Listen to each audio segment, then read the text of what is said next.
Right now, the situation in the Russia-Ukraine war is entering another intense phase. Over the past few days, Russia has carried out one of its largest aerial assaults in recent months. Ukrainian officials are reporting that hundreds of drones, along with multiple missile strikes, were launched across several cities, including Kyiv and Odessa.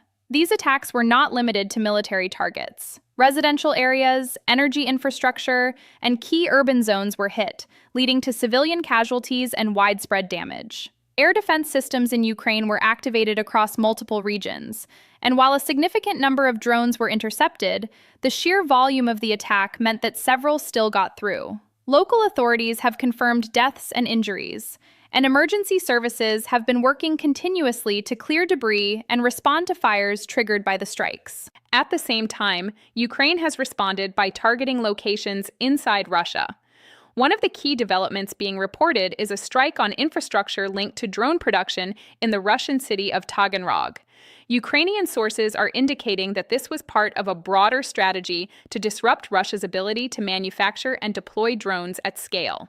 Satellite imagery and local reports suggest that the strike caused damage to facilities and triggered fires in the area. What's becoming clear is that this war is increasingly shifting beyond traditional front lines. It's no longer just about territorial control in eastern Ukraine.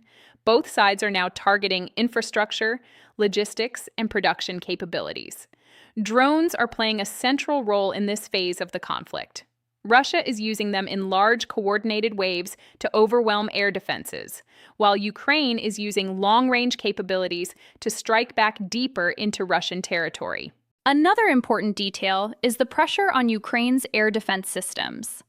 Officials have been repeatedly stating that they need more interceptors and support from Western allies.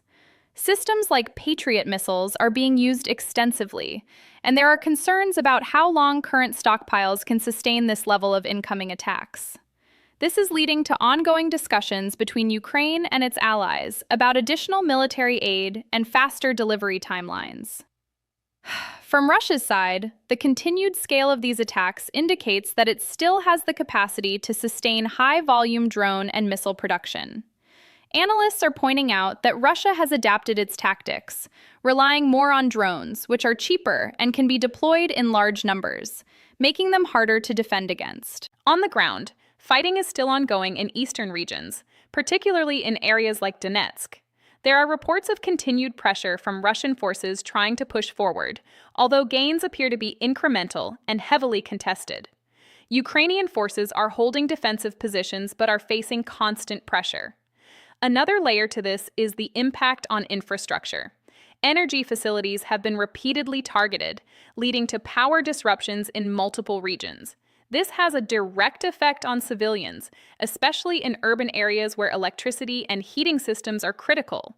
Repairs are being carried out, but repeated strikes are making it difficult to maintain stability. Internationally, this escalation is being closely watched. Western countries are continuing to support Ukraine, but there is also increasing attention on how long this level of support can be maintained, both financially and politically.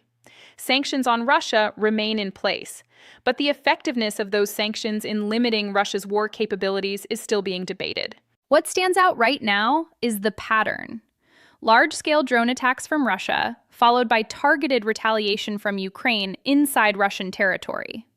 This back and forth is becoming more frequent, and it's expanding the scope of the conflict.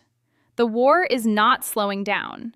If anything, it's becoming more technologically driven and more focused on infrastructure and long-range capabilities. At this moment, there is no indication of immediate de-escalation. Both sides are continuing operations, and the intensity of attacks suggests that this phase of the war is likely to continue in the coming days. The key variables to watch are the availability of air defense systems in Ukraine, the scale of future Russian drone deployments, and how far Ukraine continues to strike inside Russian territory.